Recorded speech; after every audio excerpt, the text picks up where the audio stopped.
calling on all the spirits of everyone who's ever died in this house. Jessica.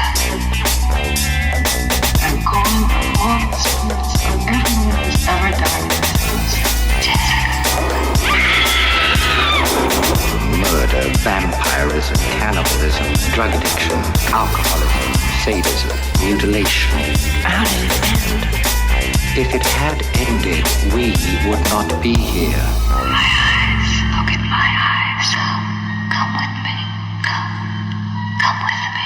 Follow me, Jessica. Follow me. I won't go away.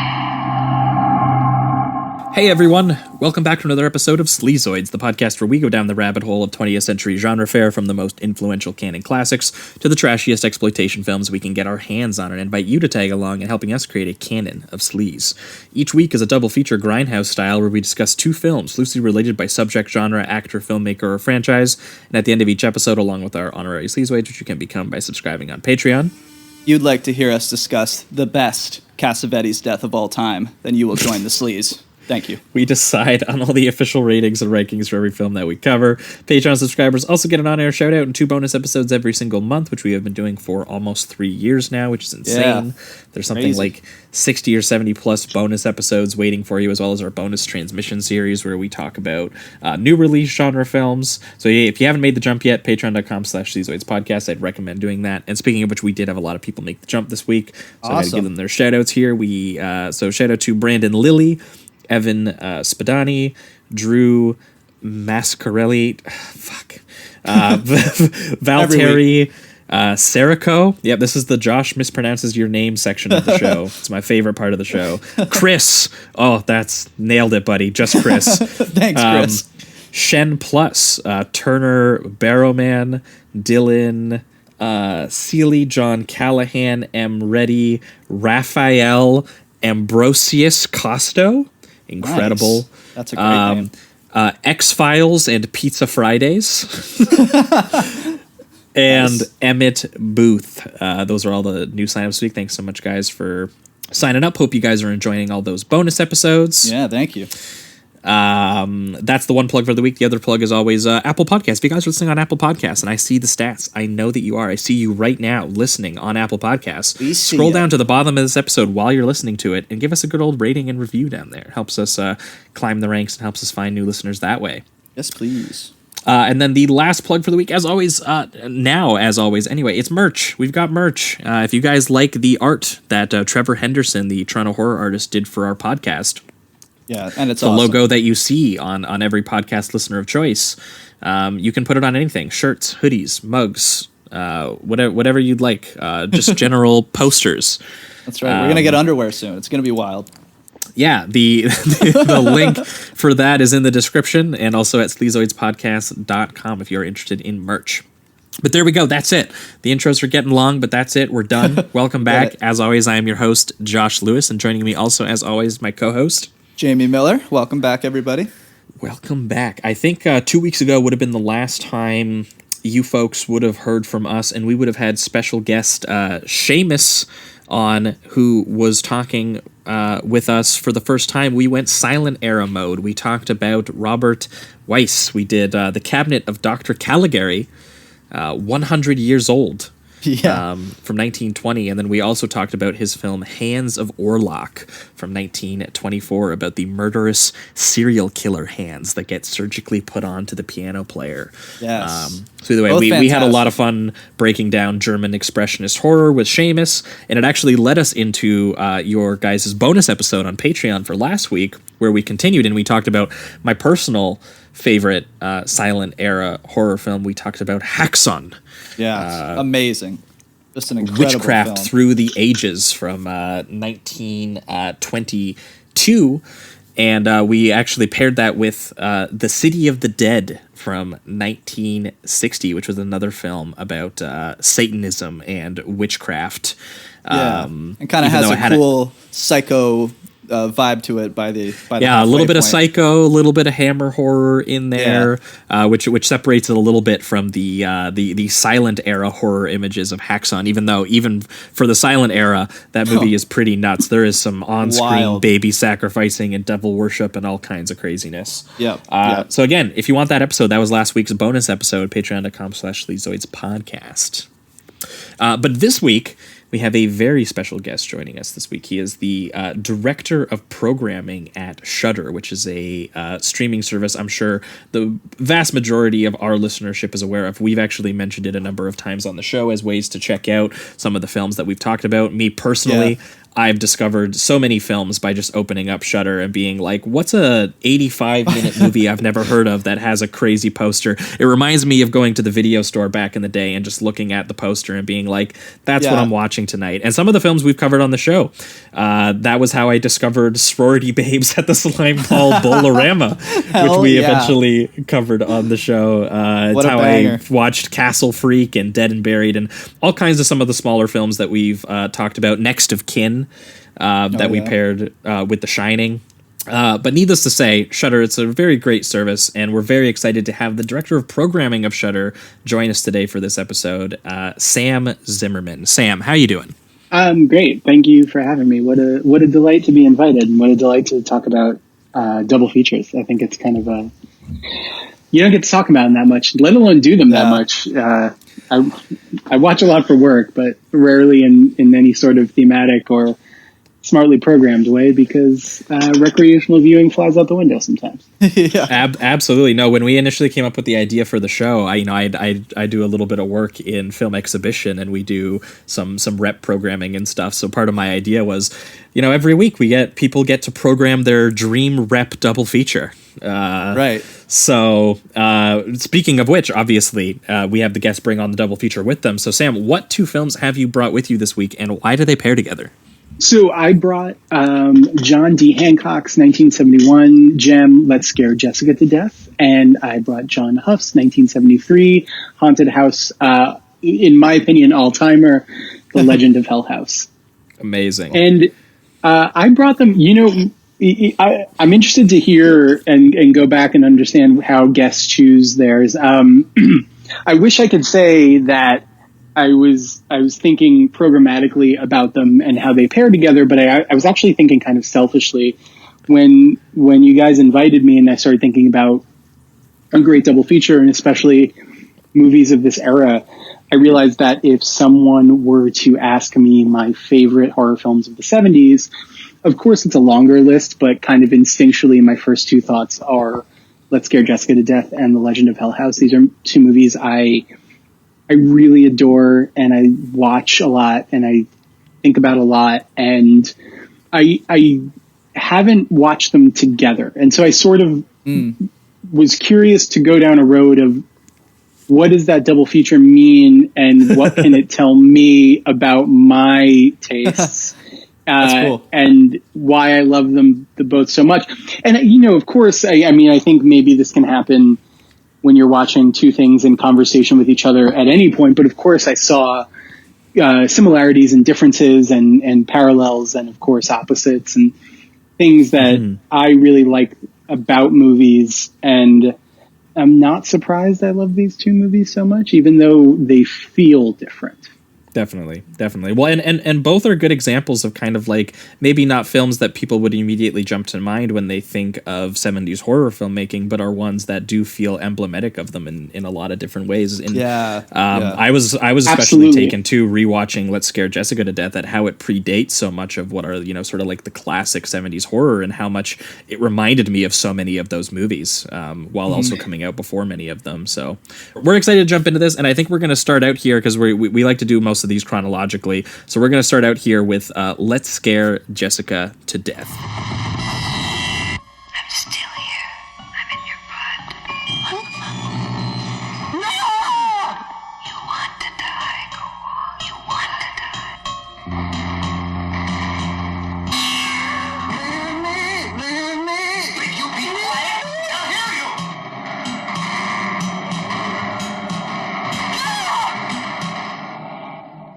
Dreams or nightmares, madness or sanity.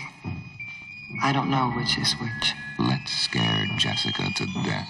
All right, we are talking Let's Scare Jessica to Death, the 1971 American horror film co-written and directed by John Hancock in what was his directorial debut, and also starring Zora Lampert. I mean, there's a bunch of actors in here, but this is really her movie. She is Jessica in what it has to be one of the all-timer horror movie titles, I feel like. Yeah, it's awesome. Let's Scare Jessica to Death. That title shot of them driving the red font, Let's Scare Jessica to Death, and then it comes up with the MMXC underneath, and it just says the Jessica Company. Horrifying.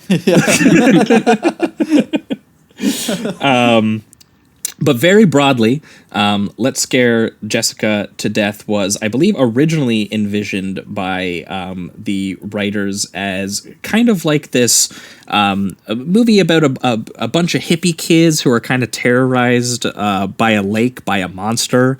That was kind of like the general idea that they kind of came up with. And then when Hancock was brought on board, he kind of like rewrote it and very drastically re-envisioned it as, more of, a psychological assault akin with that kind of subjective ambiguity to it, like something like that we found in, something like Henry James's Turn of the Screw or Shirley Jackson's The Haunting were things that he cited as inspiration. And it was good to know going into it because someone had described it to me as that really bizarre feeling you get when you finish The Innocents. That is kind of what this film feels like in a lot of different ways. And I was glad that someone explained that to me, or at least pitched it to me in that way. Because when I get to the end of The Innocents and I sit there and I go, was that a story about a haunted estate like swallowing children? Or was that about a sexually repressed weirdo who loves kids a little bit too much, violently projecting her overprotective fantasies onto them?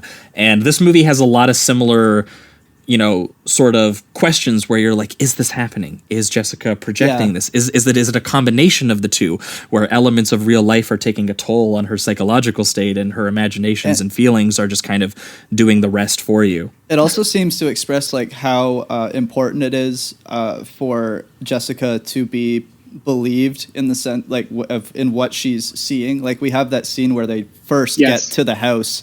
And she and we already kind of have established that she's been through some mental anguish. She's seen things here and there. She's previously been institutionalized actually, and just recently been let out with her husband and her friend who are going to go and they're going to live at a small farm property that they basically just purchased. Right, and when they get there, they like almost right away she sees a figure move through the hallway in the upstairs, and instantly she has this moment of like I saw somebody, but are they going to believe me? And then when the husband or boyfriend or whoever sees the person as well and acknowledges that he also saw that person, she has almost like an excited feeling about it, even though it's still kind of a scary situation for a stranger to be in your house. Mm-hmm. But it's just that validation of like you saw it too, you believe me, and it's always walking that line of what is she seeing and what is really happening, and to have that clarification in that moment where she's just like, yes, so I really did see something, I think is the line that she gets. And she says it so excitedly, like, I'm not fucking crazy. Yeah, exactly. It's a really good way to establish just her character and kind of their relationship and dealing with her past. And then it just continues with that, but just full throttle, so... Mm-hmm. And I really love that you mentioned how excited she gets, because even when Jessica goes upstairs and they're seeking out who else is in the house, she has a smile on her face, like it's an event, like it's a party, and not oh no, there's an intruder in this house we've mentally claimed as ours, recently bought. But that also could be an expression of the time and the sort of psychological approach they have to things, when they arrive in town and the townspeople are, like, get out of here, hippies. I'm sure there's something to that mentality, and at least that fluidity of, oh, someone's in the house. They might not be immediately threatening, whereas I think most people today would enter a home they were renting or buying and see someone they didn't expect to see and immediately get on the edge.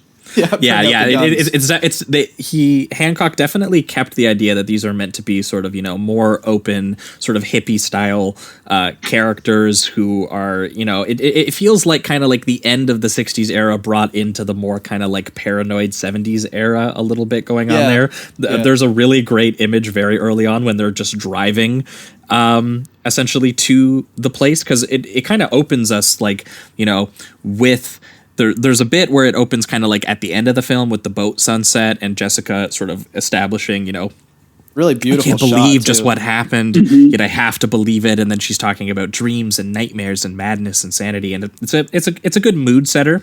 Yeah. But when they're driving across, sort of like just the countryside, like heading their way to this farm, and they stop at a cemetery that looks like the cemetery from like Night of the Living Dead. And she's like tracing an outline on the tombstone that she eventually puts up in the house and everything like that. But there's this great shot where it shows the car that they're driving, which it's a hearse. It's essentially a hearse. Yeah, straight up hearse. But it has like the free love, peace and love like stickers on it and stuff like that. Yeah. It's just such a very kind of almost like shocking image to it a little bit, and it definitely gets to this little bit about sort of like the death of that kind of movement, the fact that those stickers are all over like a vehicle that we associate with death, and now we're like and the driving cemetery towards that they're in. and driving towards a more paranoid state kind of thing. Yes, and one of the things I love about that introduction and kind of this idea that the movie really does ride the line of, is everything in Jessica's head versus is something supernatural going on? It rides it in a way that a lot of movies fail to. I think we see a lot of movies that want to play both sides, but ultimately at the end, they come down on the side of this was in someone's head, and you kind of know that that's where it's going. You know that that's where it's going to land. Yeah. I really think you can walk away from Let's Scare Jessica to Death with both interpretations. And I appreciate that about it, because I have my own reaction to it every time I see it, with kind of what eventually I feel Jessica has gone through, but also like what I want the movie to be. And I think that's a really interesting way to come out of a film. And at the same time, with the hearse, the cemetery, they're almost immediately on a ferry. The atmosphere of death, and that the idea of everyone being dead is almost hammered right into you at the beginning of this film. Yeah, there's a sense of like predetermination to it a little bit when you're in those early sequences, and just the fact that credit to Hancock, like the mood is just so overbearing. The characters themselves actually frequently seem quite happy, or at least they're trying to pretend to be happy, or they're they want to be in a lot of different ways. But there is this really ominous mood to even the stuff that we don't even know if what's wrong yet. We're like, what's going on? We even open with very slow and deep piano that's very sad, very melancholic. But at the same time, you have that really bright and almost like kind of calming sunset or sunrise in the beginning, and those kind of tones are like, at least in the beginning, they kind of cross and then move forward. Mm-hmm. Well, even when she's like looking at the tombstones, and she's very excited because she just likes kind of like the artwork on the tombstones. She's like tracing it out, and then she sees a woman, and then she hears these intense like bass sounds and shrieking whispers, and then she reads the text on the tombstone, which translates to like, "Frail as the leaves, like them we flourish, like them decay," and like this is the kind of like this kind of like funeral mood that you kind of just have to what should be like a happy moment, like a family being reunited and planning on starting a future together, starting a new life. And even when they find out that the figure that was in the house was actually sort of like this young squatter who they assume is someone else who's like open, maybe another hippie girl as well, and she plays like a nice acoustic song for them. And the couple and the girl seem to actually like hit it off. They enjoy each other's company. They actually invite her to stay with them because they just like her so much. But then when she's she's playing that acoustic music, and it's just overtaken by this ominous mood, and you get some of Jessica's inner thoughts where she's looking at like the steak on her plate, and she's like, "It's blood, Jessica. It's blood." Elements like this just they really interrupt the kind of feelings that the characters are trying to have have, and it just kind of makes the whole thing feel very sad and deflating at times. Characters who don't, they don't want to have these feelings, but they can't help it. They just keep happening to them almost. And I think there are odds with what feelings the men are trying to have and Jessica is trying to have. There really is a sense, I think, on Jessica's husband's side of, I'm gonna take all my savings and we're gonna buy this home, and that's where you will get better, and we will leave the city and we will find a new peaceful existence.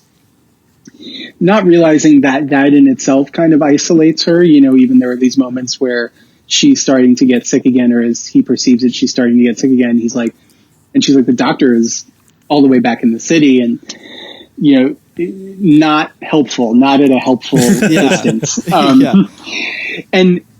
And that seems to be at odds with, she seems to be at the most peace when she is in the cemetery doing this art or hanging it up, and those sort of funeral, it's both beautiful and sad that funeral atmosphere seems to be what's sort of bringing her peace, and all of the disruptions are coming, when they're at dinner, and it's like a classic domestic situation. And it's really, that's a good point. I really love that.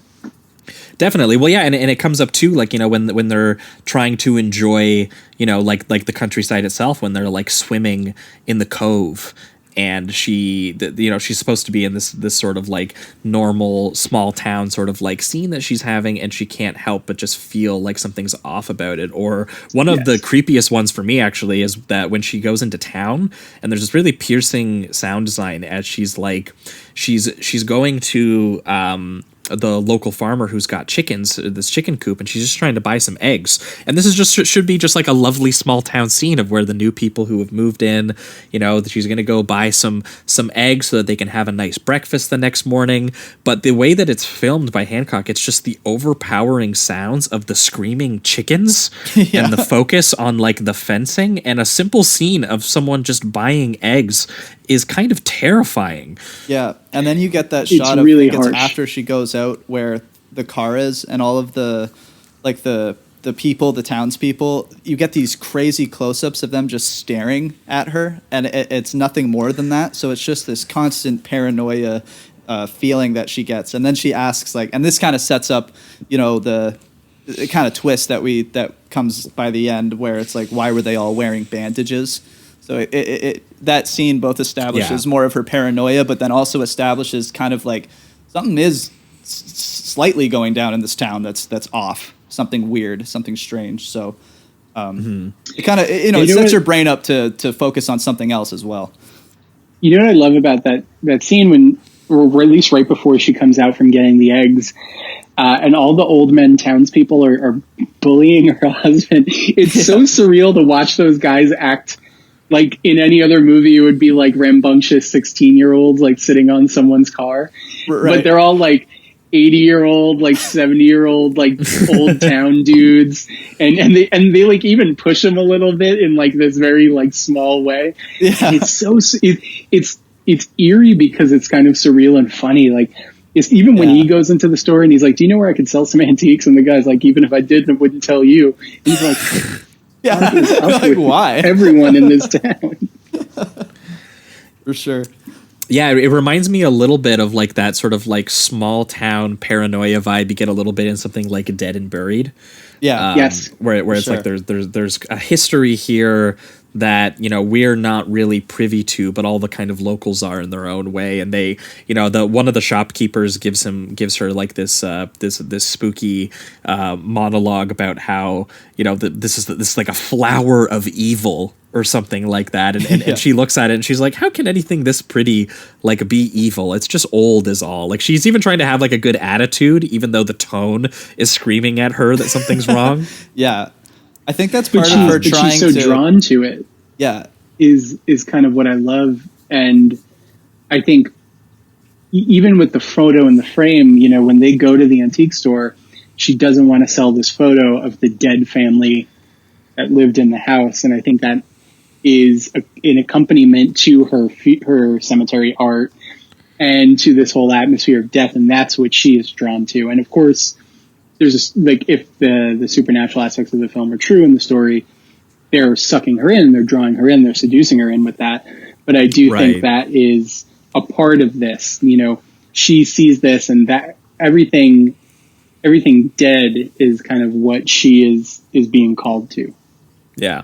That scene where she tries to sell, or that they're looking into like selling the photo, and the guy is kind of telling them about, you know, this story about how, you know, this young girl, she didn't get to have her wedding day, and she was killed, and they suggest that, you know, she might be like a vampire now who kind of like roams the countryside, like getting revenge is kind of like the general idea, and they kind of set it up all in the periphery. Like in another film, I feel like this would just be the actual plot. Like it would be a paranormal investigation story where, you know, there's a woman who, you know, I mean, actually, this is actually a connection to Hell House. It would be like Hell House. It would be like there is this ancient person who passed away, but like left a curse on the actual house itself, and you know they're now trying to attack us. But because it's Jessica's point of view, and so subjectively, and because of, I think, Zora's performance as well, which, to give credit to her, it's very, it's very sad, and also there's something she has like this charisma to her as well at the same time, that you can tell that, you know, she's trying to be kind of like this domestic person that is expected of her to be someone who's happy, but she clearly has also her own interests and things like that as well, and she's obviously also has complex feelings about the things that she's seeing and the things that she's feeling, and you really do kind of feel every stab of, you know, psychological torment that she eventually does feel as this gets into, you know, sort of like the wilder second half of the film. Yeah. Like when she finds that dead body on the ground, that is the shop owner who she was actually kind of charmed by. That sequence is so horrifying, because earlier, when that conversation is actually happening, and she's being told about, you know, this sort of mythical history of the house and of the picture and things like that, and the husband, Duncan, actually cuts him short of finishing that story because he thinks that it's actually going to trigger her. It's going to make her sick, or it's going to make her unhealthy. And she feels sort of like condescended by that. She's like, no, I like this stuff. This is something that makes me feel happy. This is something that makes me feel sane, that I'm not as crazy, that other people might believe some of these stories and things as well. And then she gets to that waterfall rocks where he's just bloody all over the ground, and there's that girl who like led her there and things like that. The actual horror filmmaking is very, very effective. Yeah, definitely. And it feels a little bit like it's not like the boyfriend or husband is like really like horrible or anything, but some of the time where, like that time where you just mentioned where he says like, let's stop the story, even though Jessica isn't really responding negatively to it, it did kind of feel like he was doing that more so for himself rather than Jessica. Yeah. And I think it's a mix. I don't think like this guy's an entirely selfish person. It's just, I do think that he is like just, you know, doesn't want to deal with what she's going through. And so her even being if something, sick again. Yeah. So even if something is, even if he thinks it might trigger her, he doesn't want it to happen. And it feels less for her and a little bit more for him in that scene in particular. Yeah. Absolutely. Which makes it so terrifying when she's alone, right? When she finds that body. Yeah. And then, you know, she is telling everyone about this body that she's found, and then they can't find it. And then all it does is confirm to him that he was right. Yeah. Yeah. And then you get these really complicated scenes with Emily, who is the squatter, who's starting to kind of like, you know, we're starting to reveal what she's been doing behind the scenes a little bit. And there's this part she does look very suspiciously like the woman in the photo who didn't make her wedding day. Yes, she does. And there's this great shot, one of my favorites, and it's not even like a horror moment. It's more of just like a psychological, you know, relationship moment, is where Jessica is in the top floor looking down on a conversation that her boyfriend and Emily is having, and he gets in the car, and then they do this awesome shot of her kind of ducking into the car, but it's not enough to know if, like, you know, they kissed or anything like that, and it just sets another kind of like paranoid thought into Jessica's head.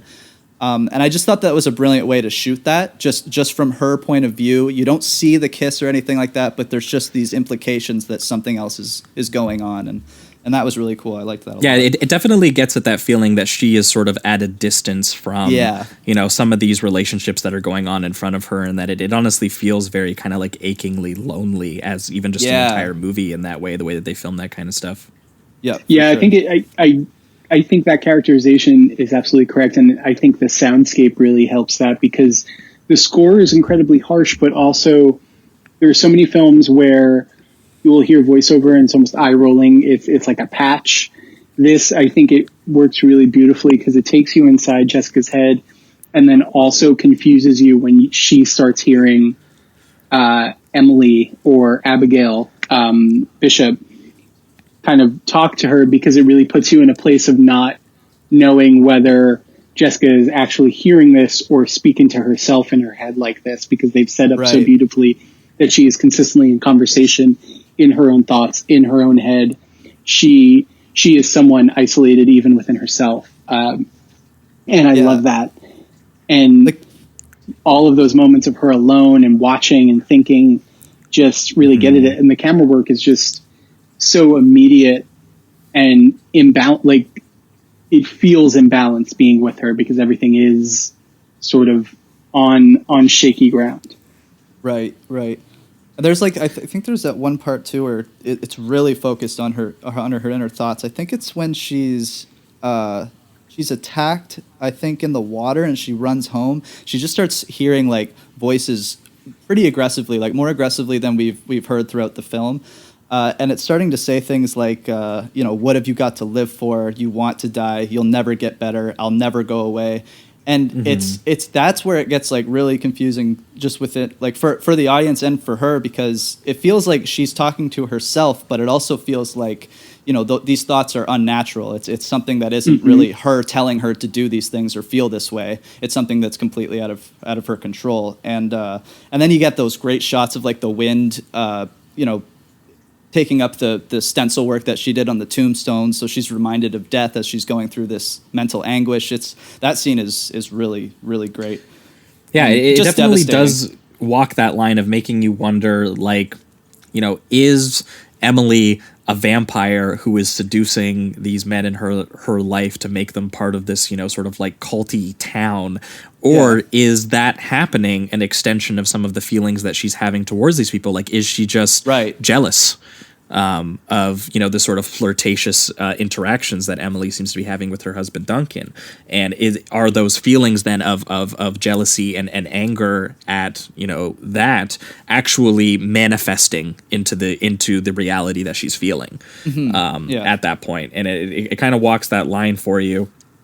But I do want to say, too, that I really appreciate Hancock, the way that he tackles this, because it's a thing that I've never quite felt in this way, which is, I think a lot of people, I've seen people compare this to, obviously, something like Cassavetes, like A Woman Under the Influence, which is his film about like Peter Falk, who is like committing his erratic wife, played by Gina Rowlands, to an institution, and all the pain that kind of ripples through their family, and sort of the domestic, sort of like arguments that they get into, and how close in proximity the photography is to those characters and all of their complex psychological and emotional things that they're experiencing. And this does also have kind of like that handheld close proximity at times. But the style itself is also, unlike Cassavetes, very quiet at times, very eerie and atmospheric. It has that sort of like horror malaise to it. And the actual, it's the film's cheaply made. It has that rough scuzziness to it of the 70s to it, where you almost think at times that you should be watching like a cheap slasher. But the actual film is all mood and mystery and like inner anguish to it. And it's worth noting that like this is a film that like it predates Wes Craven. It predates like Tobe Hooper, Carpenter, Bob Clark in many of his different ways. A lot of the big names of what you would, what we now know as like, what the look and feel of 70s horror is. But when this came out, when this was being made, really this was going off more of like people like Romero or Right. Polanski, which something like Repulsion kind of comes to mind when I think about this film a little bit too. Even some of the Italian filmmakers who were getting into that stuff a little earlier. It actually, I was thinking, it came out the same year as Mario Bava's Bay of Blood. Yeah, and I it was does have that thinking, look. watching this film, just the sort of like, small countryside by the lake, but also with that roughness to it where violence could strike at any moment and some of the bloodiness to it. I mean, there's nothing quite as extreme as Bay of Blood's decapitations or anything going on here, but the ending of this film is very brutal. Definitely. And I think you look at this film and you look at Bay of Blood and you have a pretty good idea of what 70s horror was going to look like for the next 8 years. Yeah, 100%. Which is kind of cool, just to see something that takes place earlier, but has a lot of those qualities to it. Yeah, and I think it has a very specific legacy too in these later mid and late 70s movies that kind of undeniably feel like this. And I can think of two of them almost immediately that are in the American Horror Project sets, like movies like The Child and Dark August are very much these sort of lone person comes to the countryside and is sort of psychically taken over. And in Dark August, I find it really interesting too, because he's very specifically also from New York. And there's something that I couldn't get unattached from when I was watching this. And I think maybe I'm still working mentally through it, but there's this timelessness, even though Let's Scare Jessica to Death feels very specific to the early 70s and setting a tone for 70s horror, there's a timelessness to what's going on in it, from people from the city moving up to the country or moving up to the suburb or moving up to some sort of rural area as some sort of reprieve, and not, obviously you see that in folk horror all the time, but this is addressed in a much more interesting, not much more interesting, I love folk horror, but in a different way. yeah, Because I think it's specifically talking about mental anguish of the time, domesticity of the time. You could probably see there's a world in which Jessica and her husband and her friend 8 years ago were completely in the throes of 60s hippiedom, right? And definitely. a very specific youth. And now, yeah, I think that's why balance. people bring the Cassavetes. I think that's why they bring that up, because it feels like a domestic drama from that specific period in certain ways, for sure. Yeah.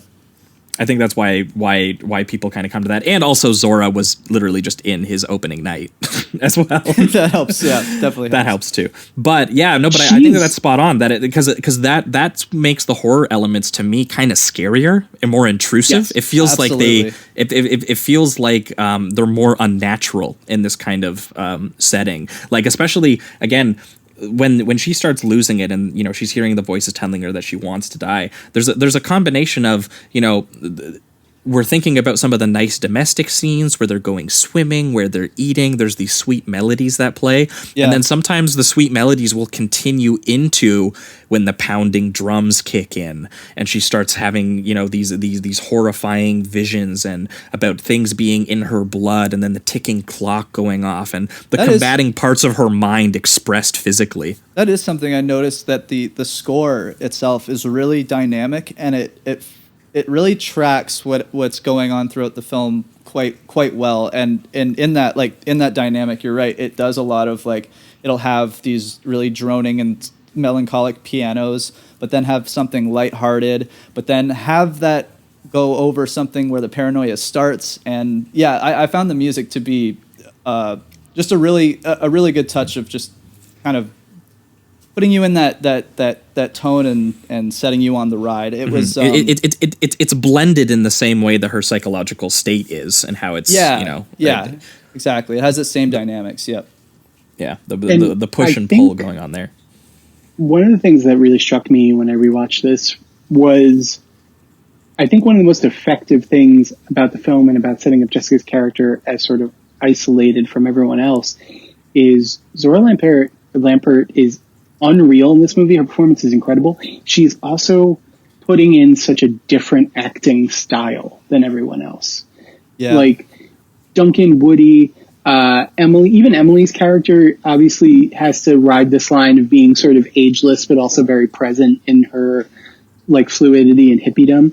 But they all feel very casual and very present day. And I feel like Zora Lampert was putting in like an almost classical Hollywood performance of someone who's mentally fragile. And it's just absolutely captivating watching her clash with everyone, and not in a bad way, in this kind of incredible way that isolates her further from everyone else. And I think highlights the moments where she is also desperate to fit in and desperate to prove she's better. Yeah. It's really, really cool what the performance she's putting in. And I just was blown away. I think those were like the saddest parts for me, was watching her, like I think we mentioned it, but it's at like that dinner sequence where everyone's having a good time playing guitar, whatever, but she can only focus on the blood on her plate, you know, and it's those moments, but she still has enough to kind of play the parts for the other people at the table. And she's smiling and still kind of making small talk while we get access to her brain, which is doing the exact opposite. Yeah, and that's just, there's a lot of sadness to that, because it's just, you know, the faking of relationships in a way just to satisfy the other person, and have no real, I don't know, they have a connection, but it feels like it's not entirely honest, right? So so there's a sadness to that. Yeah, well, and then when that for sure. And when that explodes into like the, you know, like the full blown like horror finale that this ends up, you know, having, where she like straight, you know, slasher in a way. She hitches a ride into town with a man with a scar on his face, and then she finds out like kind of like everyone kind of has like scars on them, and she realizes that there's something, you know, that maybe the vampire seductress is leaving these scars and then is able to control these people, is sort of, you know, part of the implication, because she's also bitten Woody on the neck, and she's, you know, she returns back to Duncan as well, where she tries to like rekindle, you know, some of their relationship that they were having, only to, you know, find the scar on him as well.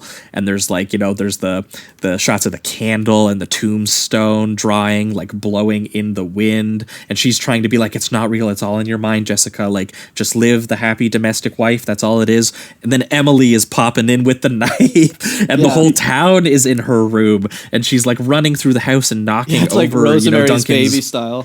Yeah, she's like knocking over the base case, which has the, you know, like the dead mute girl in it, who was constantly, she presumes, trying to like warn her about the town. I also like when the power goes out, they start using like lamps and stuff, and for some reason, just because of the connection with like this old school vampire, it seems as if, like, you know, they're reverting back to that time period with her, and then having the one part where I think she tries to like escape the town using the ferry, and one guy literally just tells her the ferry isn't running for you, as if she's like trapped here.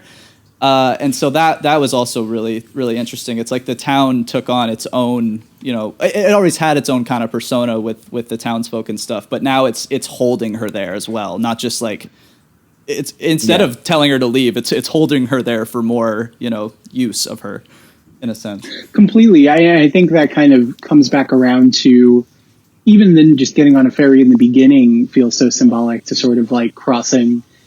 I can't remember if it's like the river Styx or whatever, but like this is you going to your death, and you won't be able to return from that. And it's so sad in the best way. I love sad horror. It's like my favorite feeling. I think like Full Circle Haunting of Julia to me is just like one of the most aggressive bummer horror movies in the world, and I love it. And I love that feeling at the end of this, which even you almost don't know what's sadder, right? Like if Jessica is truly just mentally broken, paranoid to beyond repair, and has kind of murdered everyone and is now just floating alone in the lake, that's very sad. But there's also this sadness to like the way Abigail Bishop / Emily just kind of walks away when, you know, she's on the land and all the townspeople are surrounding and looking out at her at the lake, and they all just sort of smile, satisfied with what they've done, and then leave. Like, there isn't some big climax. There isn't some big, like, personal confrontation between the two. It's very just much like defeated and like, I have you. It's what I wanted. I'll just walk away now. And it's great.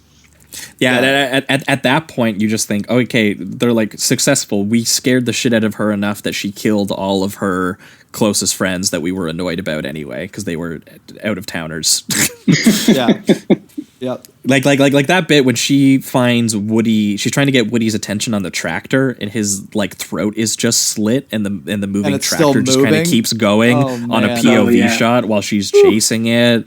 Or, you know, when the hand reaches out of the water and it's so, you know, it's like this zombie moment almost, and she's so terrified that she just stabs the body attached to the hand as much as she can, and it's revealed that it was her husband, Duncan.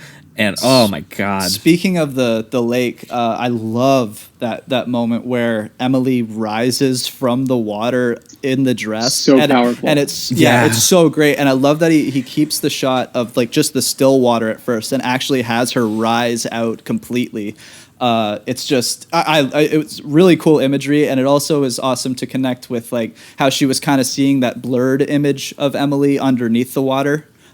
Grabbing people and such. So it was, that part was also really awesome. and then she's the woman on the water having just killed people in the final shot of the film. She's sitting on the rowboat in the sunset from the opening shot of the film. Yeah. And she's like madness or sanity. I don't know which is which. So it's just like by the end, she has no answers and she's left with nothing. Like it's you're just left wondering as the credits roll, as she just sobs and collapses into the rowboat, essentially thinking that she has killed her friend and her husband. Yeah, like you even see her kind of curled up in a ball, and then she just out of like to just emphasize the defeat, they have her like just lay down, and you don't see anything but the canoe floating there, and it's just fuck, man. Brutal. Sad. Brutal. I love that image of Emily coming out of the lake. It's so interesting, you know, like this movie in a lot of ways has some non-traditional feeling, or, you know, at times may not even feel like what people think of as a horror movie. And then you get that image that is just like one of the most powerful horror movie images I've ever seen. Yeah. Just like the ideal of sort of Lady of the Lake iconography. It rules. Yeah, for sure. Absolutely. Well, I think we're going to pivot towards the reductive rating round here, which for you, Sam, is where we remove all the words, all the nuance, and reduce the movie between a number between 1 and 5. But it's also turned into like final statements, or if there was any scenes we didn't hit, any lines we didn't hit that you wanted to bring up, this is where you do it. But for me, this is going to get a solid to even high 4 from me. I mean, for all the reasons that we've said, I think that this is just a great combination of kind of like a domestic drama that has all of the kind of, you know, has a little bit more severe sort of like mental anguish to it, and it walks that line of like of Henry James's sort of like the subjective ambiguity of the kind of ghost stories that he kind of wrote, and it has that quiet, eerie sort of atmospheric feeling to it, but it's also just very both achingly lonely when it comes to the character of Jessica, and to Zora's like really incredible performance that really makes you feel the psychological torment that she is going through at every moment that she's going through it, and then also merging that with kind of, you know, like the roughness and the scuzziness that was about to come up in the more sort of like paranoid 70s horror style that we were about to get. Again, I feel like there's just something so unique about feeling like a little bit of that almost Hollywood into the 60s drama being brought into like that really gross horror phase. And the combination of both of those really just gets you even more into her psychological, you know, point of view, and really feel what she's going through. And it is very, very bleak by the time you get to the end of the film. And it I think Sam was spot on. It almost doesn't matter which of these two events actually took place. They're both really sad. Yep. Oh, absolutely. I would give it I think a high 4 as well. This really blew me away. I like Hancock's way that he can kind of balance between the thought of, is this kind of like a vampiric small town takeover, or is this all just a psychological, End of the hippie era. Yeah, kind of movie. no, that too, yeah. And then to add like turn this psychological horror movie into like a slasher for like 10 minutes. Just it's genius because it's all been boiled up to get to that point, and he rides that line so perfectly. It's like you really don't quite fully know what happened by the end of this, even with the visual of Emily sitting on the shore and with the smiling men.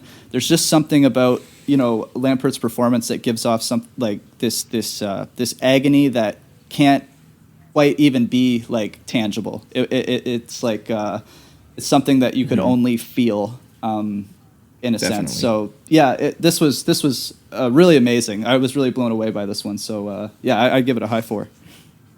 For you, Sam. I adore this movie. It really is one of my favorite movies. It's a very easy 5 for me. Amazing. I think I first saw this as a kid. Trying to watch everything I could find in video stores that was horror based. And the title is so outsized in a way.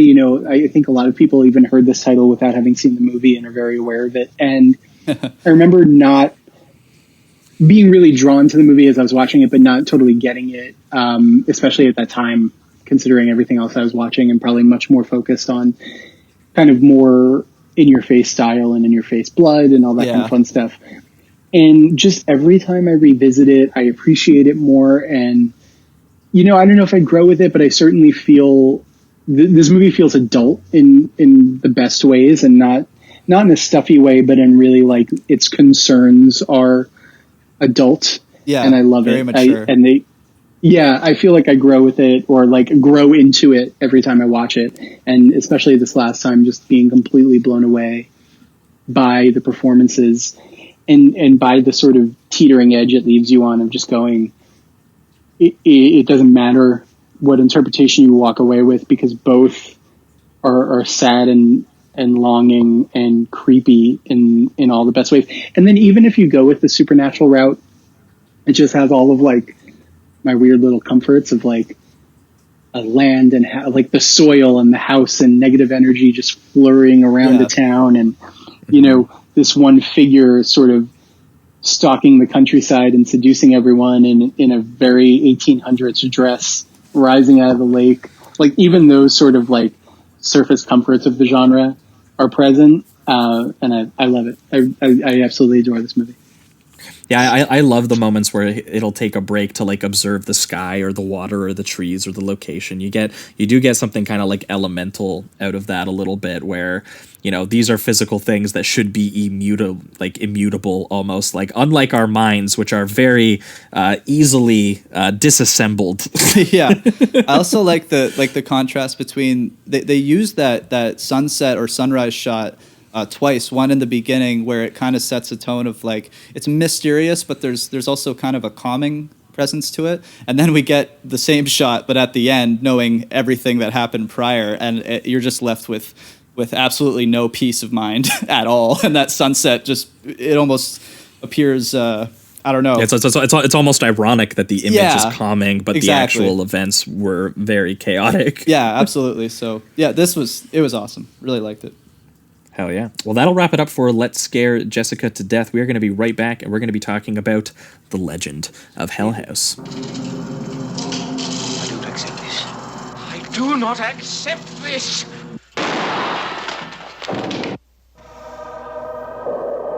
Naked, drunk, fighting. Oh, please get me out of here. Please.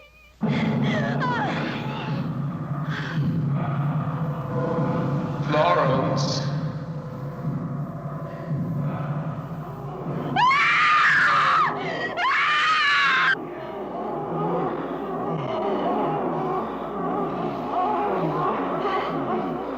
All right, we are back, and we are talking The Legend of Hell House, the 1973 British supernatural horror film directed by John Huff and based on the 1971 novel Hell House by Richard Matheson. Now, I don't think that we've talked about Richard Matheson yet on the show, because we did we went on friend of the show podcast. I can't remember which one it was, but we talked about his I Am Legend adaptations. Oh, yeah. We did the Omega Man and I Am Legend. Yeah. Because that was the novel that he wrote very famously, but he also did the short story and the adaptation that would eventually be Steven Spielberg's Duel, which we've covered on the show, which is great. And then there's also a book that he wrote called The Shrinking Man, and I'm just going to leave that Which will be hanging for now. And when we get to the finale, then I'll bring it up again. Sounds good. Yeah, we definitely are going to be bringing up The Shrinking Man at some point. But this one, directed by the British filmmaker John Huff. This is, I think, one of the more popular ones that he's done. But he had a very interesting genre career where he did like Disney movies, Escape to Witch Mountain. Yeah, just watched that actually.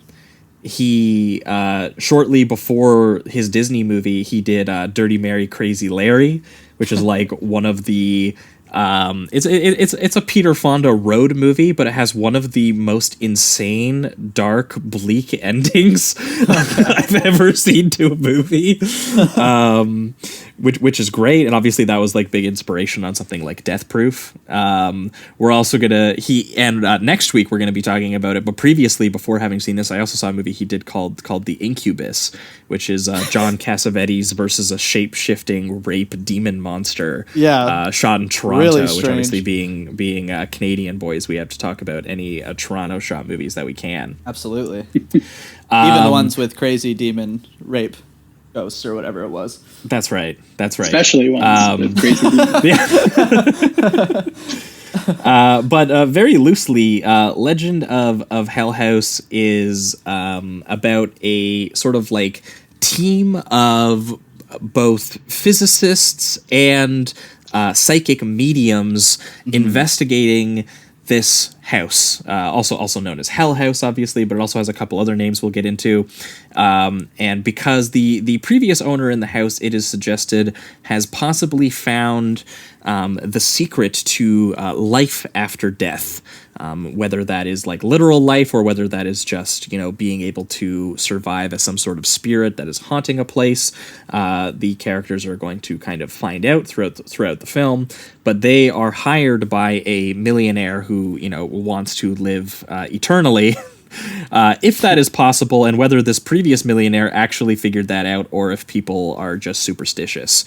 So the vast majority of this movie is this group of people hanging out in this house, doing a little bit of the science versus the spiritualism of life after death, and things slowly start to go awry. Things go bump in the night. Yes. I love the tone setting of this, just with the opening text, where they're just like, yes, this film is fiction, but the psychic phenomena is very possible, and it's signed by like an actual clairvoyant psychic consultant and everything. Yes, and it says to royalty as well. Like I don't know if it was like the Queen's psychic or some shit, but it was. I got a kick out of that. That was one of the all-time great opening disclaimers to a film. All of this is fictitious, but that doesn't mean it's not true. Yeah, it's totally possible. I love it. That was great. Could very well happen. Well, and just the opening mood setting in general is very well done on Hoff's part here, because obviously he's behind, he's done like gothic style Hammer stuff with like Twins of Evil, and he's done all kinds of different kind of genre bending stuff. But one thing that really stood out about this opening, and even just the way that he implements like the title sequence and things like that, it's almost like a team building montage. Where the millionaire, he's giving them their job to do the investigation. Then he's teaming them up, with the mental mediums and the spiritualists, and they all unite as a group of 4 at this house. As the music, kind of builds up to it, and then we get the shots of the foggy gothic house, their slow entrance to the property, and then bam. Legend of Hell House. Yeah, we're here. Big yellow this font. is the beginning. Love it. I also really like even the way that he films the old like billionaire, just kind of alone in this incredible location. Like that house was just unbelievable wherever they filmed that. But just him kind of just sitting in a room, really brightly lit, beautiful place, just alone, and just kind of like, just go do this because I bought it.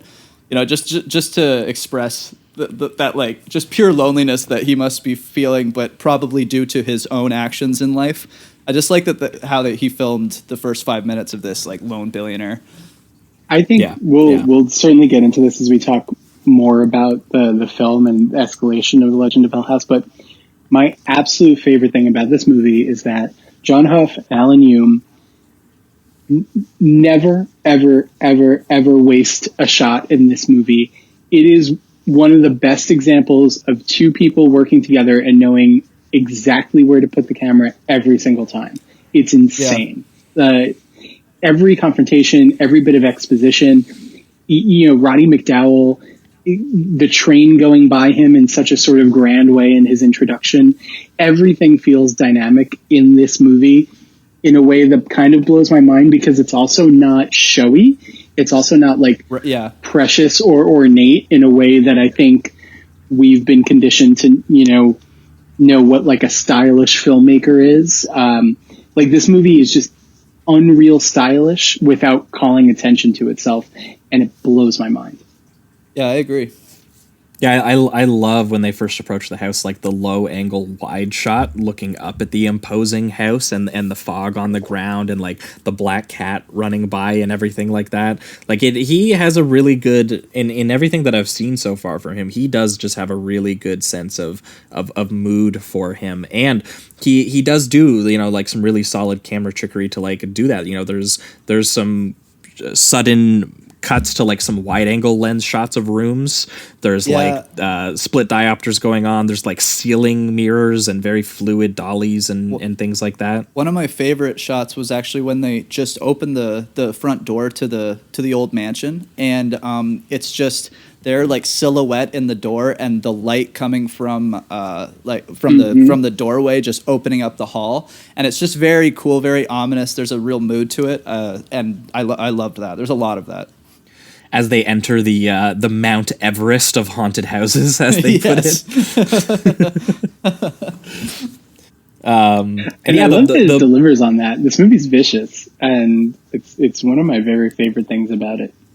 That's true. When it starts to get to some of the like the just the violence activity. and the stuff that they see, like the cat, for instance, he does go pretty gruesome at times, for sure. Yeah, well, and I like, too, that they kind of set up some of the history of it, too, where it's like, they're going in, and one of the guys who's one of the previous mediums has already been there before. He investigated the house, 20 years earlier. And he was the only survivor, I believe. Yeah, and yes.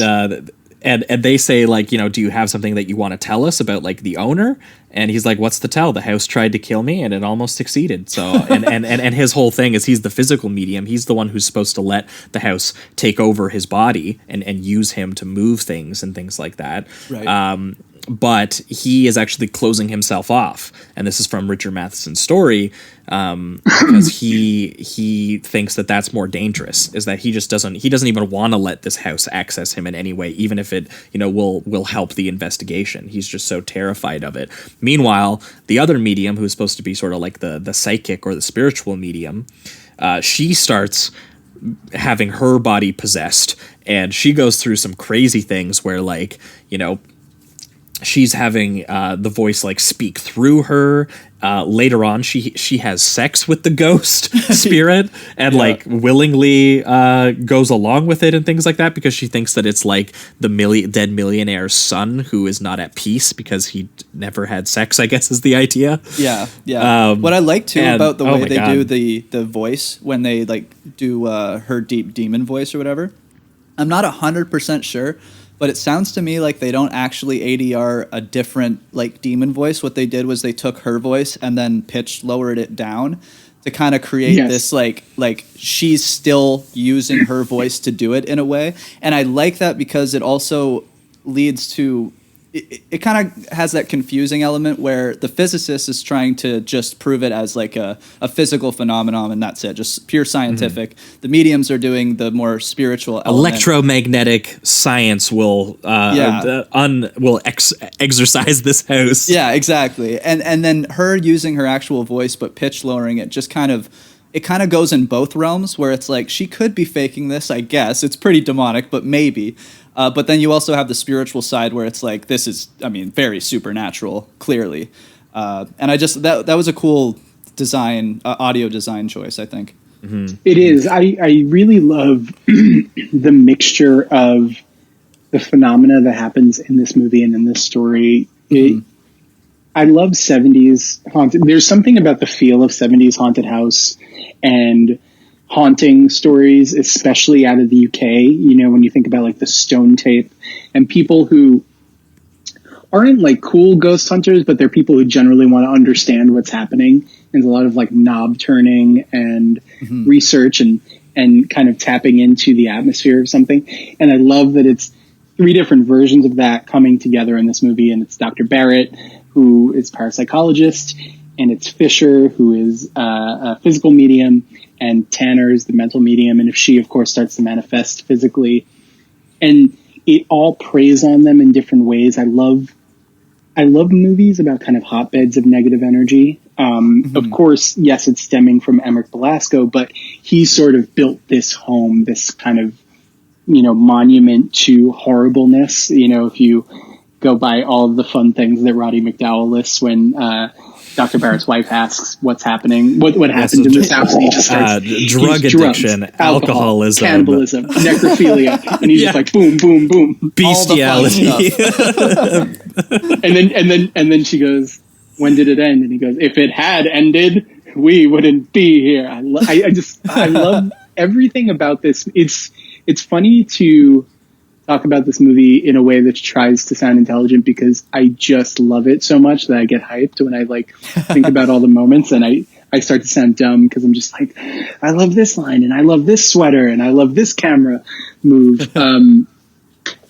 But I think it's a great way of illustrating kind of all of their weaknesses and all of their motives and how he uses everything against them, you know, maybe in a way that Let's Scare Jessica to Death does too. I don't want to try and tie them too much together where they're maybe not compatible, but I think each of them is 4 people in a home that is kind of feeding and overwhelming them in different ways. And being manipulated by, like, you know, yes. You know, if we go by the supernatural reading of Let's Scare Jessica to Death, they are being manipulated by, you know, the someone vampire who previously lived in the house and, you know, is you know, historically haunting it. Yes. Yeah. And even just the way it starts, you know, it kind of hits the ground running in these big ways of, you know, Tanner's like, I want to sit tonight, and starts to manifest. And then the next night when she sits and it's bathed in red and it's just one of the most beautiful images you've seen of a seance. I love the image of the wide room where Barrett's machine kind of replaces like the 4th person. Like, it's almost like if you considered it a seance, they would almost be holding hands with his machine. It becomes like a character of his psychological research.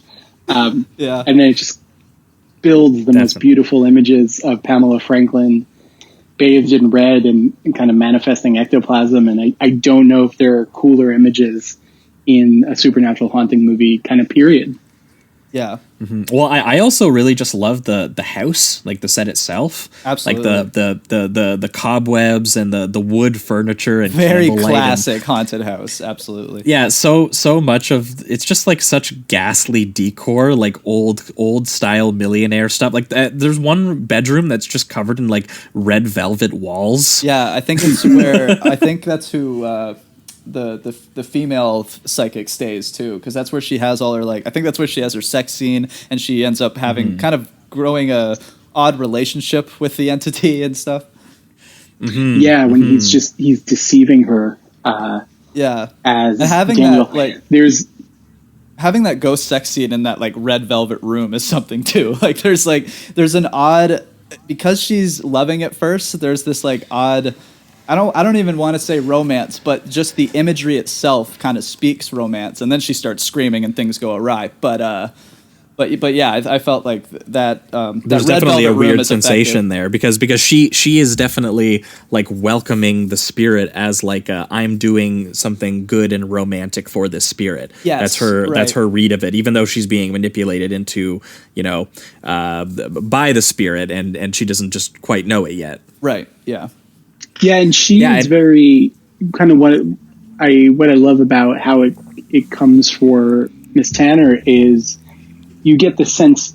I know they flesh it out much more in the book that she is religious, but her purpose, she really feels like she is there to help, and she is in service of kind of whatever the presence is, and bringing it to peace, and the idea that she could help what she believes to be the entity's son, Daniel Belasco, move on and find a grace and a peace outside of the darkness of this home is ultimately what is her downfall, because she lets it too far in and she's manipulated.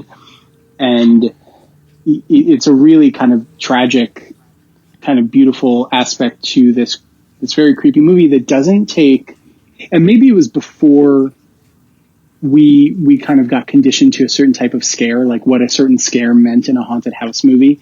But I love that none of that really exists. There aren't really like physical ghost manifestations that like pop in or out or jump scare you. It's all really interesting. It's all like, it's ectoplasm, or it's things moving in really, not only really violent ways, but really human ways. Like, it's not just like, oh, a teacup fell. Like, when the ghost leaves her room, you see his path. You see, like, knocked over this table, pushed this away, opened the door, and slammed it. And everything feels, it's almost like what you're saying with her voice going down, is it feels both supernatural and human, and like human behavior. Yeah, and physical, for sure.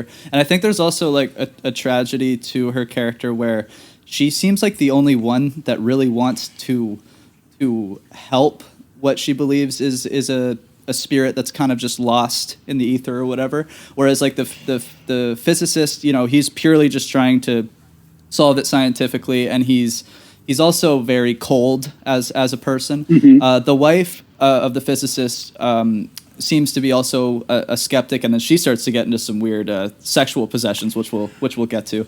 And then the male psychic, he is just completely locked out, so he really has no interest in helping, because he just feels if he's taken over, then bad things will happen. So there just is a real tragedy to her having this hope and having this kindness to want to bring a spirit over to the better side, and that's her downfall. And she's really the only one with that kind of that hope and positivity. Yeah, I love Lionel doing the Exorcist 2 style like experimentations with like the infrared, and he's like, I can remove this electromagnetic energy from this space, and yeah, it's great. But then his wife starts having sexual feelings that he can't quite place in science in the same way. When she's like sleepwalking and presenting herself to the Ben's character. Well, it's great because that's so clearly the house both attacking her and him.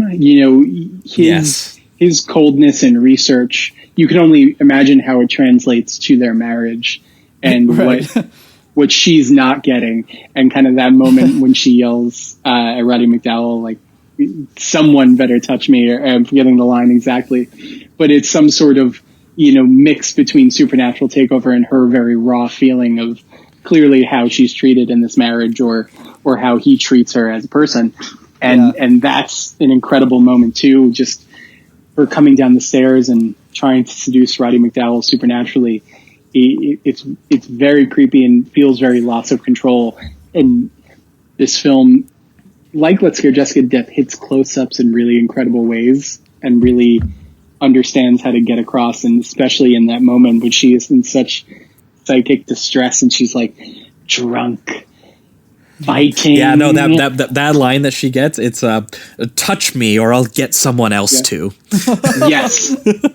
Oh man, I think that's too where I like the camera work here just on the reveal, because I think they have her in the in the forefront of the camera, and then just really blurred, you can see the husband or the physicist on the balcony just kind of watching over them to reveal that like he's starting to see what's been going on. Like, is this a possession? Is my wife just trying to cheat on me? Like, what's going on here? But I did really like that he's just kind of subtly blurred in the background to kind of reveal this is going to start some really bad stuff between with their relationships. So there's incredible spatial awareness in this movie of where people are in respect to each other constantly. I love the cinematography, and I love, how it lets people kind of move around the space, but not in a casual way. It all feels very precise, but even in the beginning when they first open the door and you get those silhouettes, I can't remember who, but I feel like Miss Tanner comes all the way up to the camera and everyone is still way behind her.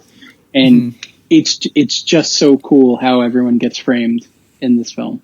Yeah, absolutely. Yeah, I really like when it takes off into the more supernatural elements too, like the sequence when the house just starts whipping objects at them.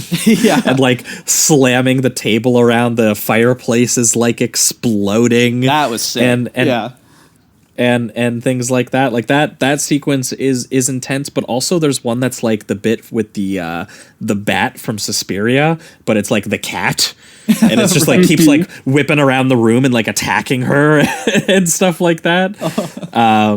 There's some like done, just like classical sort of supernatural horror sequencing in this, like when it decides to go that route. I just remembered too after the cat sequence, like this cat just fucks her up real bad. But then cat scratching her, goddamn. Oh, it's brutal. And then she closes the door, and they have this amazing shot of the cat's claws trying to get under the door still. Like it's just so determined to kill her. I honestly laughed a little bit. It was in a good way, but it was very funny in a sense. Well, I think there's these moments that hit that sort of like kitschy gothic horror. Like you mentioned the cobwebs. There's this moment toward the end when Gail Honeycutt, who plays Dr. Barrett's wife, runs face first into some cobwebs, and it's it's in any other movie it's sort of like kitschy, goofy gothic horror. But her like mania and distress, also because at that moment Dr. Barrett's been like brutally murdered by a chandelier.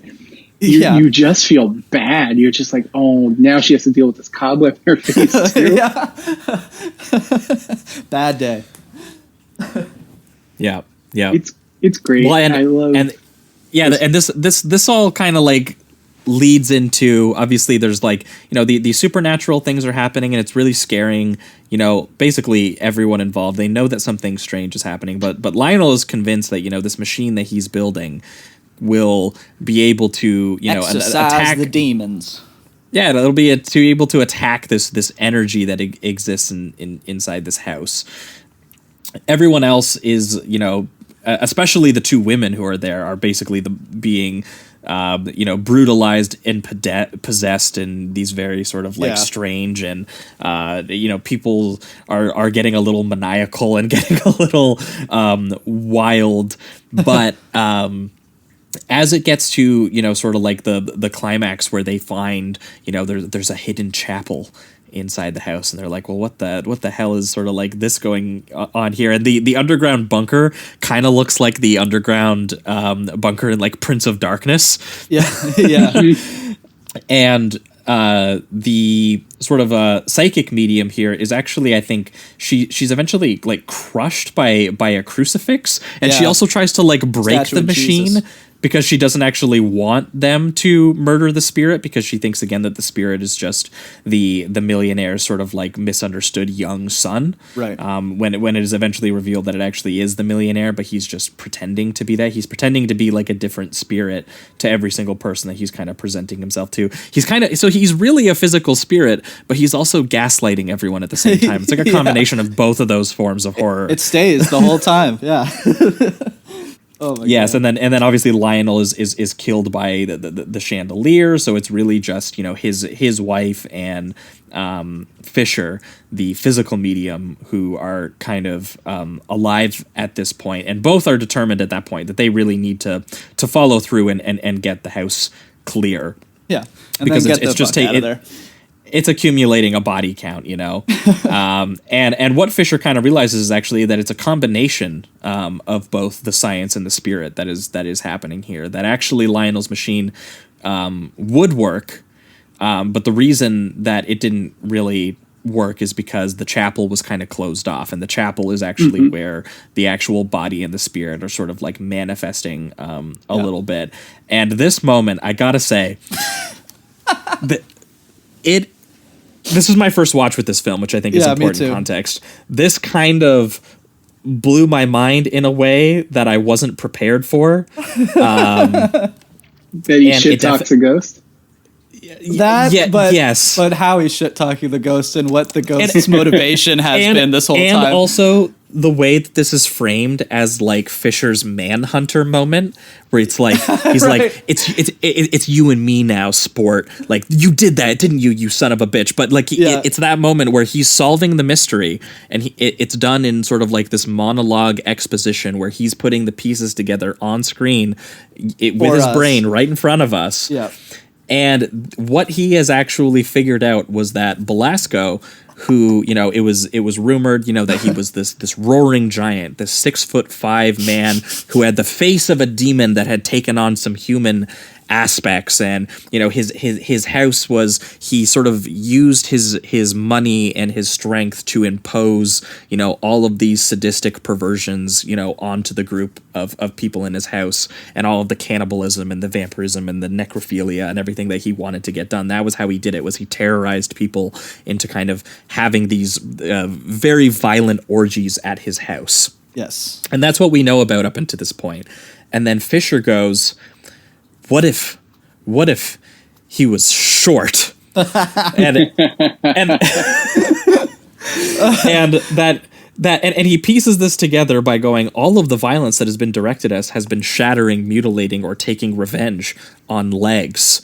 And that he declares that Belasco is actually the son of a whore, and that he was no roaring giant, but instead he was a funny little bastard, and that he actually had stunted legs that made him super tiny, and that he paid doctors, and they show the stunted legs. Amazing. And he paid doctors to give him these extended, overly long legs to give him height. And what is he yelling? He's like, what size were you? 5'2"? 1? I know. I'll bet you weren't even 5 foot tall. And he's saying it in like, it's purely like, it's super epic. It's super serious. He is fucking screaming at this demon. Wind is blowing in his face. Like, this is that finale moment, right? And I mean, it worked for me in a sense of like there's something funny and charming to that, but at the same time, it did take out a lot of like the kind of like more scary atmospheric elements of the first hour and 15 minutes. I did laugh, I'm gonna say. Like, when this started to go off, I was having a good time though. Like I had a really absolutely insane. Yeah. I had a really weird. It's one of the weirdest reveals that I've ever seen in a horror movie, just in general. And to do it so like aggressively too, like, I know you're not even 5 feet tall. Like, it's just, oh my god, it's incredible. Yeah, and it's like a World Star bit. He's like taunting him like a bully. Yeah, like this you short like little demon ass. Like, it was so funny, man. And then you do sort of miss him. Like, watching it in 2021, you were kind of sad he never calls him just like a little bitch. Yeah. Oh, absolutely. And then I looked up the writer, Matheson, and this is my little joke I had that I left hanging at the beginning. But he has this book that he wrote called The Shrinking Man, and it's about another 6 foot guy that starts to shrink because of like poison or radioactivity. And I just found it hilarious because looking him up, I was like, does he have a thing for like short people or something? And then just to see that he also wrote The Shrinking Man, it could not be a coincidence, and I find that just endlessly hilarious. That Matheson I actually tried to look up if intrigue. There was a record of how tall Matheson was. I did too. I couldn't find it. I was like, I'm now very curious he was to go through his like Twilight Zone episodes and see what sort of weird small stuff is going on in there. I was like, Yeah, was for Matheson just the original short king, and the movement just hadn't started yet, and he was very upset about it? Yeah, and he's like, well, then I'm making a ghost that's taking revenge on all these tall motherfuckers. Oh man, It would seem very introspective so for a incredible. short king to understand the insecurity that would yeah. that would lead one to build cannibalistic orgies. He understands the short man syndrome. Absolutely. Yeah, he so despised his own shortness, he cut both of his legs off and wore prosthetic extensions to make himself tall and imposing. Incredible. Just like I don't even. I'm still processing it, honestly. Yeah, and It's then really just they another way find this his body movie rules. behind the chapel in a lead fortress, which was protecting the spirit from the electromagnetic machine. Right, he's just on which- like a throne or something, like the dead body. Yeah, and so he predicted this like fake science from the future. Where This guy was something else, man. He was ahead of the curve. yeah. So I anyway, watching this film, which is very atmospheric. It has a very awesome sort of like combination of sort of like Hammer and Italian kind of like gothic horror kind of combined a little bit. Yeah. And the fact that this climax is just on the protagonists, like basically doing the giant manhunter pieces coming together, speech. Yeah. But it's ultimately is taunting the spirit for just being short. You ain't even 5 feet tall. So, Incredible. So funny, man. Incredible. good. Like seriously, I didn't even really I couldn't even have another reaction to it. I was just losing my mind. Yeah, me too. And this is both of our first time, right, Josh? Yeah. How many times have you watched it, Sam? Oh, so many. I not only do I love this movie, but my birthday is December 23rd, and there are a lot of movies that take place over the holidays, but there are not a lot of movies that will explicitly call out a title card that says December 23rd. Yeah, So, yeah. And they do that throughout too. That kind of clinical thing that they do, where they're like, "It's this time now. It's this time." It felt like kind of like the physicist taking notes or something like that. That's one of the things I really love about the movie is because they also serve as these kind of incredible markers of when insane things are happening, and it almost feels like jarring that like the ectoplasm scene is so dark and red and unnerving, and then right after that it's like 2:30 in the afternoon, and you're like, oh shit, if that's happening at 2:30 in the afternoon, what else is going to go down in this house? I think it's kind of like a really great subliminal signal. But I use this movie often, every year on my birthday. I either like will watch it in the morning and like while I'm hanging out or like, eating breakfast, or like it's the end of the day. I had a great birthday. I'll like put it on, kind of fall asleep to it. So I've seen the movie or parts of the movie quite a lot. It kind of rides this line between movie I'm astounded by, but also comfort movie for me. Gotcha. So what? Like, I'm curious how you read this ending. Is it like, does it work purely 100% for you? Do you like the irony in it, or I don't know? Like, do you think that he was trying to be kind of tongue in cheek in this regard? Because the tone doesn't appear that way, but it's just so absurd in a sense that I feel it kind of has to be a little bit. I agree, especially considering that Matheson adapted the script himself from his novel, and I've only read the novel once. I can't remember if it's I would imagine it's very similar. At least the ending. There's a lot of stuff in the novel that I'd love to talk about, but I would imagine there's an archness or a silliness that is kind of inherently understood. I also wouldn't be surprised if John Huff knew this, because, you'll watch an interview with John Huff he's very pleased with kind of like the theatrics of the film. There's that scene where Pamela Franklin as Miss Tanner walks into her room and sees a body under her blanket, and she pulls it back, and of course there's nothing there. And I was watching one of the Blu-ray bonus interviews with John Huff, and he was like, that was entirely in camera, and people ask me how we do it, and I'm not going to tell you.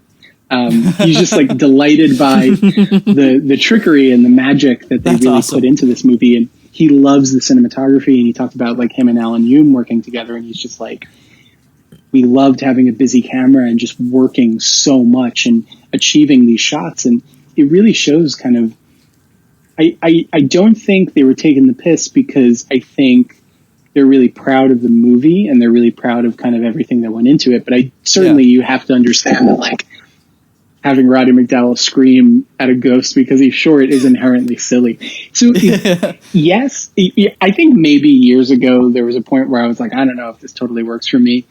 I think I know the movie so well now that it's you sort of come around to something and go, oh, that's just one of the things I love about it. Like that absurdity that I can recognize, but now I know the movie so well and I know all the things that go on in it that it's just one of the things I now appreciate or love, even if maybe if it's not tonally as great. But also I can see the argument that after them dealing with such viciousness, you know, we are in a world where kind of short, insecure people take out their, you know, worst impulses on people just because they have the power and money to do it. And that's not to disparage anyone who is a short king or a short queen or a short them.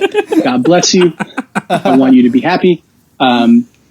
You know, there's nothing to do with shortness, but I certainly think insecurity can do some horrible things to people's psyches. The Sleazoids podcast officially endorses short kings for sure. Absolutely. 100%. Yeah. And I no think, matter the opinion on the Legend of Hell House and the short king status of one Emmerich Belasco. And I think Hoff might have actually respected the ghost a little bit, what with all his trickery and all that. He's like, I won't tell you how I do it. I also love that it's Michael Guff or Michael Go. I don't know how to pronounce his last name, but I love that it's him. Like he's dead Emmerich Belasco in like what is seemingly a cameo. I have no context for how famous he was in the UK at this time. When I first saw this, I probably knew him best from Batman, right? He was Alfred. Okay. Yeah, Batman and Batman Returns, yeah. Yeah. So just, he's so, even that moment is like kind of even though the ending is silly with what Roddy McDowell says, there is a creepiness to once they cross over into that lead room and it's just preserved Emmerich Belasco and you're sort of like, for a moment, you're like, has he been alive this whole time? Yeah. Has he just been a fucking creep? And he's kind of sitting there and he's dead and he has like a glass of wine and he's still holding. It's like an uncanny moment that like adds just like one last bit of creepiness to, even when they leave the house at the very end, they sort of like still frame the house as a threat and the cat as a threat. And you're sort of just like, do you know what it actually reminded me of? It reminded me of the abominable Dr. Phibbs. When he's got the embalmed like sarcophagus of like his wife that they find in the basement when they come and get him, that Vincent Price has. That's what I was reminded of a little bit, because like his body is just preserved like behind the chapel, and then they realize sort of like in the plotting that they're like, well, now that we've opened this up, let's just turn the machine on and it'll work now. yeah And it's which is one thing maybe as we pivot towards the reductive rating round, because this one on my first watch anyway, this is going to get the high 3 from me. I could see this one growing on me for sure, because I was mostly just taken aback by the ending, and I feel like if I watched it again, I might even see more of the detail leading up to a little more. That's definitely helped on other things that we've watched for the show, but there was something, especially maybe even unfairly, just with the pairing of Let's Scare Jessica to Death, where I was like, I felt like where that I loved so much the sort of like psychological and stylistic ambiguity of it. Right. And there was something that I felt like Hoff, who really effective horror filmmaker, and a lot of the mood and the atmosphere of, you know, so much of what's happening between, you know, the different characters who are pushing against each other, or like both ideologically, like in terms of the science versus the spiritualism, and then also in their own relationships and the way that the spirit is sort of manipulating them very specifically and personally to hurt them in ways. Like all of that stuff was so effective for me. When we got to the fact that there is just such a literal solved reason for all of it, I couldn't help but just kind of feel like a little bit disappointed, even though it's still so weird and kind of flabbergasting that I was still taken with it in like a completely different way. There was just something, I think, that, you know, it ended up kind of undermining some of the scariness for me a little bit. Yeah. Just in that resolution that I and especially too, because he was, it's very clear Matheson was also kind of inspired by Shirley Jackson, which was also inspiration for Let's Scare Jessica to Death. Okay, yeah. And it definitely, ended up not feeling that way for me. But I do want to give this one another shot, because even though it doesn't quite have that brutal uncertainty to it that Hancock really indulges in with like the subjective sensations of the filmmaking, like I think that this has elements of that so much throughout it. And then it just kind of has a bit of like an expository plot wrap up to it that didn't quite work for me. But I can't say I still didn't enjoy it. Like even the ending, even the part that I think kind of undermined some of the other elements, it kind of just goes in its own direction. And it goes into, something that I've talked a lot about when we talk about, sort of like the incomprehensibility sometimes of, some foreign horror that we do, that there is a strange factor that almost takes on its own kind of unreality and scariness to it. Yeah. And I could see that working for me on a second watch for this. But yeah, for this one, it's just going to get the high 3. Yeah, I'm pretty much in the same boat. And I really do like this film, but I want to rewatch it just to see how I react to that ending a second time, knowing what's going to happen, because I was very taken back by it, mostly in a good way. It really did, like you said, undermined the horror element for me, just because that first hour 15 minutes really has some dark atmosphere that I really fell in love with. I loved it quite a bit. The look of the set, the way that the camera moves throughout it and shows people in certain places, it's a very effective. And then when you have him yelling like, "You're only 5 foot tall, you little demon bitch," and shit like that, it's funny, and I do like it. And there's a charm to how just absurd it all is. And honestly, it does kind of connect that whole like the physical realm with the spiritual realm that the movie was doing, and kind of dealing with like really basic human insecurities. And I think that has that's something to say. Yeah, that are then expressed in these bizarre sort of like silly, deranged horror sequences. Yeah, exactly. And so yeah, I am fully on board with giving this a rewatch. I was just so taken back by the ending that I don't know how exactly to feel about it yet. But I will say that I've been thinking about it nonstop since I've watched it, just because it has a lot of weird and intriguing decisions that I want to dive into again. So yeah, but between this and what we're going to talk about next week, John Hoff, what a guy. Yeah, I got to go through more of his stuff. He's so strange. Like I just watched Escape to Witch Mountain, which is also about like 2 psychics, but they're kids, and it turns into this like weird. Like there's like extraterrestrial stuff with government corruption and agents going after the kids and all that, and it's a Disney movie. It's just like he's very strange, and I'm looking forward to just watching all of his stuff, because he's quite the character, it seems. Awesome. Yeah, high 3 Sam. for now. Probably not a surprise, because I brought it with Let's Scare Jessica, but this really is one of my favorite movies. It's a big old 5 for me. Nice. Oh yeah, go for it. We love that. I think it's a haunted house movie, kind of like no other, which is really interesting to me, because I don't also see a lot of movies that I feel are necessarily influenced by it. I think haunted house filmmaking has kind of more or less followed a particular track for decades, which is not necessarily a bad thing, because that's another aesthetic that I love and a mood that I love, but most of them don't really get to this place. And I think this is a really fun, absolutely wild and kind of ambitious movie. I mean, it's all in one house, yes, but John Huff and Alan Hume really go for it with the camera in the most striking of ways. And that is everything from sort of bigger scenes of both supernatural and psychological torment, diopters and spiral moves, and revealing characters at first through a mirror, and then kind of turning down to show the expanse of the room and where people are, or where they thought you or where you thought they were. To just moments of kind of straight up interaction at the very beginning, when Dr. Barrett goes to get the assignment to go to this house.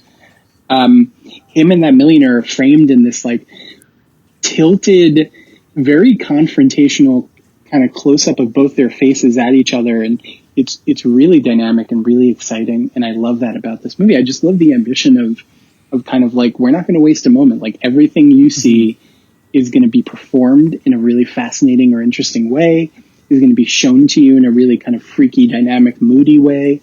You know, even like all the stuff with Fisher kind of recounting what happened in the house, it's always very specific. It's never just someone being like, here's the moment where I give you exposition. Like, Roddy McDowall is a great performer, and he knows, probably because he's like a trained, like very theatrical person, but you know, he's going to tell you this in the most interesting way imaginable. And that kind of happens with everyone, and everyone puts in such a great performance. I love Pamela Franklin. I love her like innocent optimism, and how that is completely perverted to the moment where they come in and find her in the bed, abused and traumatized, and she like spins around and starts laughing with these really crazy eyes, and it's just like a moment that lives with you.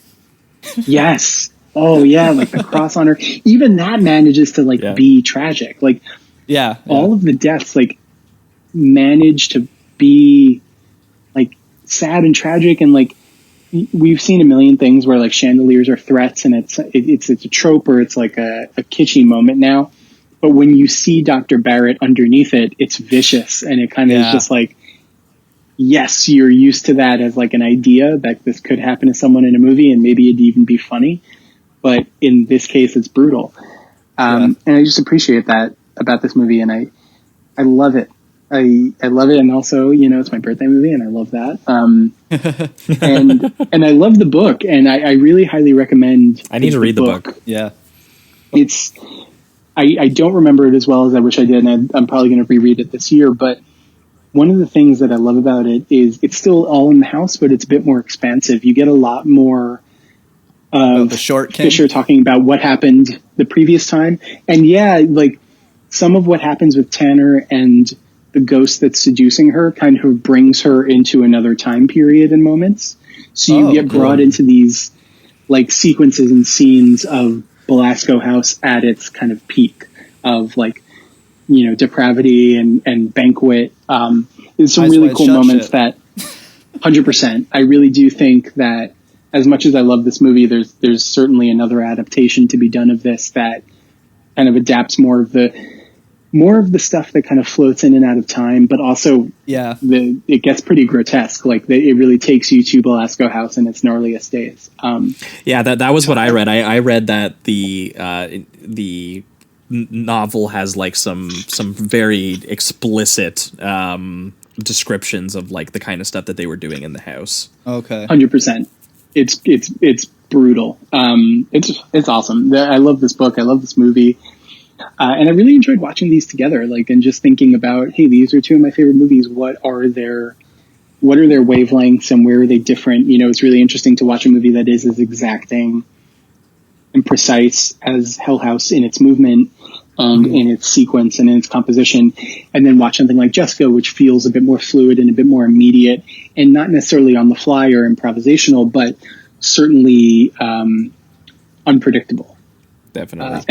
But they have that psychic imbalance, and they have, you know, 4 people in a home and sort of negative energy swirling on them and preying on them, and these curses and these histories that live on and kind of consume our brains. I love them. I think I love stories like this. What does this say about you, Sam? That I love aggressive bummer horror. Love the big sad.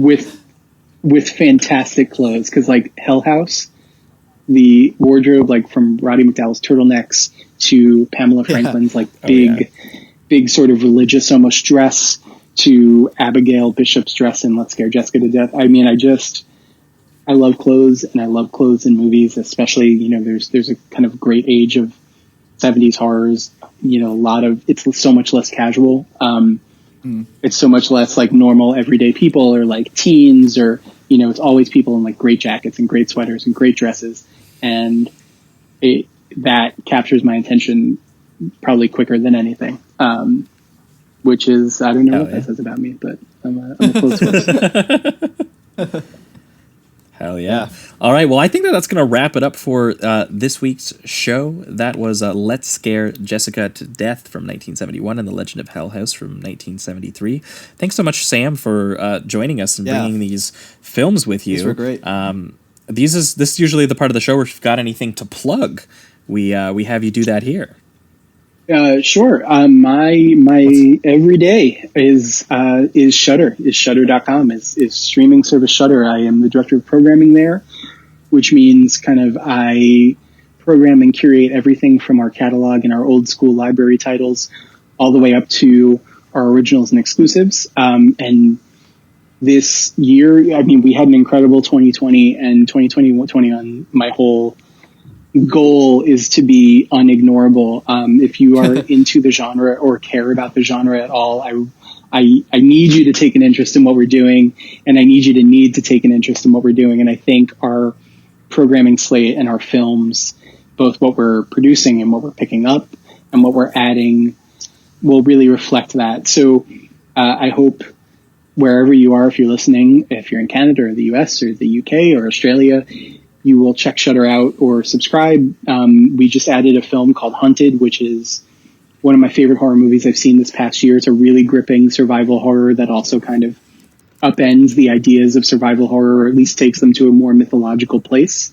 And next week, we are adding The Queen of Black Magic, which is an Indonesian horror film written by Joko Anwar, who made Satan Slaves and Impetigore, and directed by Kimo Stamboul.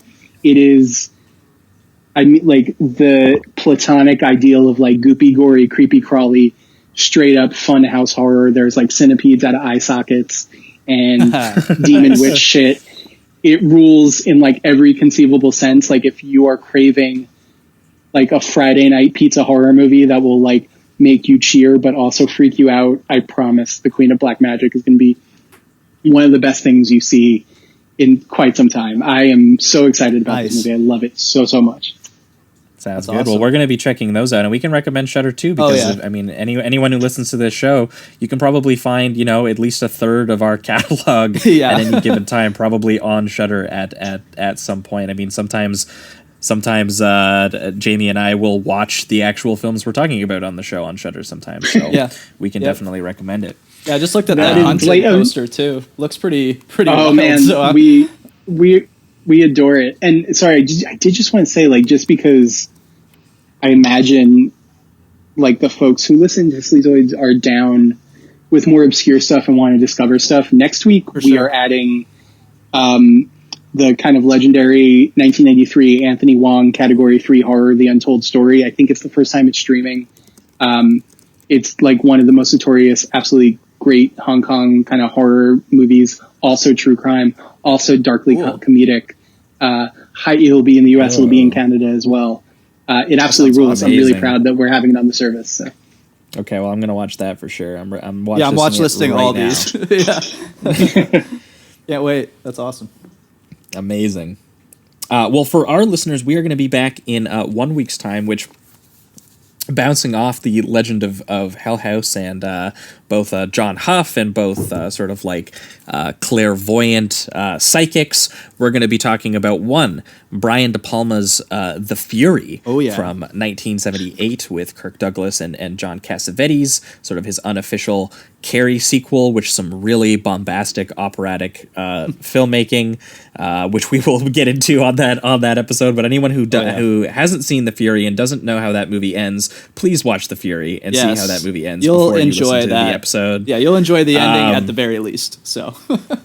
Yeah, we're going to be talking about The Fury, and then we're also going to be talking about John Huff again. We're going to be talking about his film The Incubus from 1982, which actually has John Cassavetes in the leading role. And once again, it is John Cassavetes versus shape-shifting rape demon. Yes. That basically looks like a combination of like if the Castle Freak was a bat. It is both of those movies are very strange, and both of them are John Cassavetes just absolutely slumming it in paycheck roles. But surprisingly, both have some very intriguing stuff going on. Yep. In terms of the filmmaking, I think both of them are directors working above their material. I think. Yeah, I was going to say, you know who's not slumming it? John Huff or Brian De Palma. Yeah, absolutely. That's right. 100%. So that's what you can expect for your bonus episode next week. Again, patreon.com/Sleazoids podcast. And then in 2 weeks' time, we are going to be back with special guest Violet Luca, who used to be the host of the Film Comment podcast. And she is bringing with her The Other Side of Underneath and Anguish. Awesome. Wow. Both films that I have not seen. Yeah, Anguish So, I've had on my list for Jamie- a while, so I'm excited for Yeah, that me one. too. Is this I've been wanting. Vigas Luga Anguish? Yes.